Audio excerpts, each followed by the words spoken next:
Kevin Durant only saw the Los Angeles Clippers one time this season, and even though it was a withered rendition of the Clippers, as there was no Kawhi Leonard involved, and it was also before the likes of Russell Westbrook, Bones Highland, Eric Gordon, and Mason Plumlee came into the mix, some of the things that we saw in that game in terms of the coverage and some of the personnel matchup-wise that we saw could be added in perspective going into this series. It's something to kind of look out for. So let's go ahead and dive into some of the film from this game. It came early in the season, early in November, and in that game, Durant had 27 points. He was 10 for 16. He had 3 assists and 3 turnovers, and he also had 4 stocks. We're not going to look at the defensive side for the purpose of this film session. We're just going to kind of zoom in on the offense and some of what the Clippers tried to do to him defensively. So let's go ahead and dive into the film. All right, on this first play here, we're going to see them using Durant as a screener to set up his post positioning. So obviously this is a mid-post toucher, but they initially use him as a wide pin-down guy for Joe Harris. And then that flows into an empty entire corner mid-post touch for KD. On the catch, you can see they're going after the initial catch. So you can see him kind of being played topside by Morris Sr. Also important to note, it was Morris Sr., not Paul George, that got the start on Kevin Durant in this game. So on the touch is when they decided to go with the double from the baseline. Again, the doubles coming from the baseline might just be a hot spot thing that they read based off of where his catch is coming. It's coming from the lower guy, so it's coming below his line of sight here. As you can see, Zubac coming into the play, and he's going to end up skipping it here. Good exchange here, as we see, and good respacing of the court balance from the Nets, and then they play within the advantage from there. He's going to kick back around at KD, and he's going to miss it, but we wanted to take note of the double team and where it came from and how it came about. All right, on this next rep here, we're going to see KD initiating. So, again, there's Morris Sr. on him, and then they're going to get a small pick here, and this is just to get, of course, to the pigeon. The pigeon in this game being Luke Kennard. And in the new rendition of the Clippers, that could be anybody the likes of Norman Powell, Eric Gordon, or even Bones Highland in terms of players that he might actually look to have their man screen to then get them into action and potentially go at them. So here they're going to concede the switch. They're not going to send a double, and Durant gets into the pull-up and hits the Devin Booker pose. Maybe he was telling us all along that he was coming to the Suns without directly telling us and just kind of showing it on the floor, as you kind of see that there. +1. All right, this next rep here, we're going to see something that should look familiar for Suns fans. We see a little bit of the Nets version of their elbow action. So we see the vertical screen is more of a pin down than it is a horizontal screen. And Durant curls it, comes off of it. They end up pitching it over to the post on the elbow after the catch, after the screen for Durant. And then we're going to see them, because of the pressure and because of the expected switch here, as they kind of try to lock and get up over the top of Durant, he decides to reject it and go back door.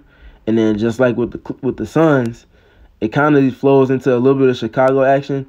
But instead of getting the screen, they just kind of slip it. And then now Durant's playing in space against Terrence Mann. But the key here is looking at, especially when you're knowing they're switching and you knowing they're switching, they're going sending doubles at you from a variance of spots. Going quick is important. And one of the things that Kevin Durant has in his characteristic trait as an offensive weapon is going quick, knowing that double teams come. But also, even more than that, just understanding that when you're being applied, when you're having pressure applied to you, you're never going to be more open than you are on the catch. So with that in mind, as he respaces for the catch, a lot of times you'll see with Durant, when he's catching on the perimeter or even sometimes inside the arc, he'll catch it, he'll kind of gallop into it and time it up so that once the ball touches his hands, both feet are already in the air. And that's because that's putting him in his most explosive positioning, in his most explosive just general positioning for his body to then get into creating separation and getting downhill with suddenness and quickness. In addition to all of that, he's getting the sweep through in, and then you can see him navigating to a spot, getting into a two-dribble pull-up, and then a reverse pivot. That's a great contest there from Terrence Mann. Good show on the help from Powell, but look at the contest here from Mann. But again, because of the shot release point from Kevin Durant, Even a good contest like that from man doesn't affect his shot nearly enough, and Durant's able to knock that down.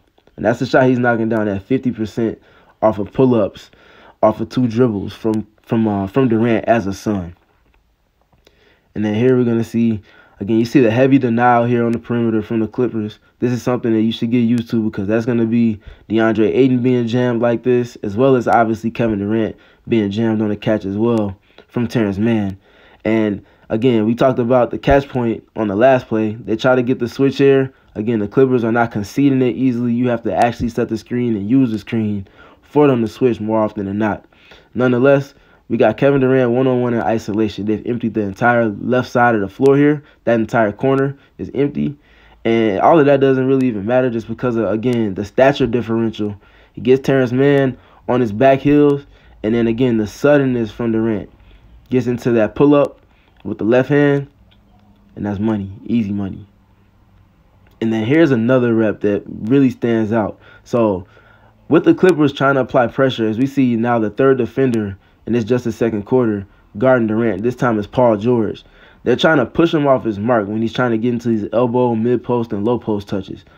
Obviously, and of course, because you don't want him to catch it where he wants to. You want to kind of push him off his spot. So watching for Durant to lower his center of gravity, sink in, and really hold his marks on these catches is going to be important. Because, again, if he has to exert less energy, that's going to even be better. So the closer to the basket he is, the more likely it is for him to be able to get into his spots with a lot more ease and a lot less exertion of energy, like we see here, and he's able to get into his pull-ups and knock those down. This was a very smart rep from KD. As you see on the catch, because he held his mark, he's at a good spot where he can see where a double team might be coming from. You see the initial peek at Cam Thomas's man, Reggie Jackson, who eventually sends the double, and then you can see the peek over the right shoulder to see if Luke Kennard is coming by any chance. Just great awareness from KD here. And then he ends up getting into, as he sees Reggie Jackson coming, getting over to his left hand and getting into a sharp 2-dribble pull-up, and he knocks that down. And you know what, my apologies, that was actually Morris Sr. there. That was not Paul George. Or actually, that is Paul George. Yeah, so that's a third different matchup. And again, they end up sending a double, but he goes away from it quickly and astutely, and he's able to knock that down. All right, the next rep here we're going to see again. Knowing that they're switching, using Kevin Durant as a screener, that gets a late switch from the Clippers. As you can see, Reggie Jackson goes over. Paul George stays because of the angle taken from Cam Thomas. And now Kevin Durant is able to play in isolation against a pigeon in their old rendition, which is Reggie Jackson. And again, that could be Bones Highland, Norman Powell, or Eric Gordon at times as well. And not necessarily because they're inept defensively. Bones Highland is not the best defender, but Eric Gordon and Norman Powell aren't bad defenders. They just don't have the requisite stature to contest Kevin Durant at his release point. So that kind of, by nature of the size discrepancy, makes them a pigeon of sorts for KD to hunt out. And we see it with Reggie Jackson here. He just catches, gets quickly into a 2-dribble pull-up, going before a double team can get to him, goes away from where it's coming from, and calmly knocks that down. All right, and then here was another good rep as we see him on the left side of the screen. And we see him getting to the catch on the post. He does a good job holding his positioning. Doesn't get pushed too far off his block. And then we see, again, knowing that the Clippers were trying to send doubles from the baseline with him at times, as well as sometimes from the passer, sometimes from the opposite 45. Look at the catch point here. It's not too low to the baseline, but it's lower than where Zubac is initially. And that, by nature of the spacing and where players are, allows for Durant to get into this turnaround over the reverse pivot 2-dribble pull-up on the baseline before the double team can come. And again, because it's going on his first move rather than waiting for or going on the flight, he's able to have just enough time to get to this spot and knock that down. And that plays into what we're going into next. As we can see again, it's Paul George here as the primary defender initially. And now they're going to start sending their doubles from the baseline. Instead of on the catch or until he makes a move, they're going on the flight of the pass. So you can see Zubac out earlier than he was in the first few reps where he was double teaming from the baseline in the first quarter. They get the double team on Durant before he can process and make a move.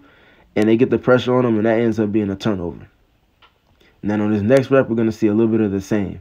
Different personnel this time, though. The Clippers had a small ball lineup on the floor, and now it's Terrence Mann that's going to go from the baseline again on the flight of the pass, not on the catch, and not when he decides to make a move. On the flight of the pass. And that, by nature, gets there before Durant can really get a true catch on this, in addition to the pressure that's applied from man. And they're able to get another turnover out of this one.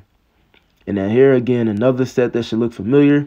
It's the Nets version of their elbow. Got the vertical screen, and then he ends up curling it. They're going to go into Chicago this time, but he's not going to come off of the handoff because of the switching. And you can see Nicholas Batum up at the level of the screen on Nick Claxton this time. So Durant catches, and then he's patient.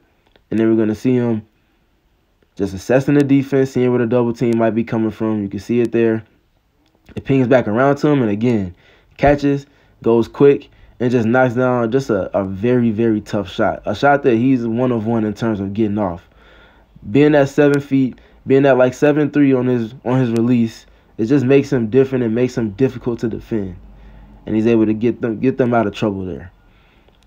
All right, then on this next rep, we're going to see Durant initiating. And again, we've talked about a lot of schemes, where double teams are coming from, and all of that. This is Terrence Mann here playing with Durant one-on-one. Again, it's late in the third quarter, so they're just not sending any doubles. They're just saying play it smart, play it honest. They're going 1-4 flat with isolation. You can see at the still frame, Durant peeks at the other side to see where the shot clock is, and now he's going to get ready to go. And Mann does a good job, honestly, on this possession. Mucks up the pace just a little bit, stays connected, stays on the hip, gets up a decent contest, and KD just misses this one. But that's good defense. It's not always going to necessarily be multiple bodies coming, but the threat of it is going to be there because of the blend that T. Lue and company will certainly have in the game plan for him. And then again, just like we said with Terrence Mann, this time it's with Paul George. And you can imagine Paul George is Kawhi Leonard in this scenario or situation where they're going to set the screen initially. He's going to fight over, and there's no help, no extra help of any nature. Everybody's staying honest. This is Seth Curry. Imagine Seth Curry is Devin Booker here. So they're not going to send any extra gap help or a double team from Devin Booker. They're going to let him play solid, play honest, and play one-on-one. Durant's able to play in space, gets into another couple dribbles onto the pull-up, and he knocks that down from the mid-range. Just a little bit of what to see, what to expect, and just some of the personnel and how they use their personnel that we might potentially see on Kevin Durant in this series with the Los Angeles Clippers.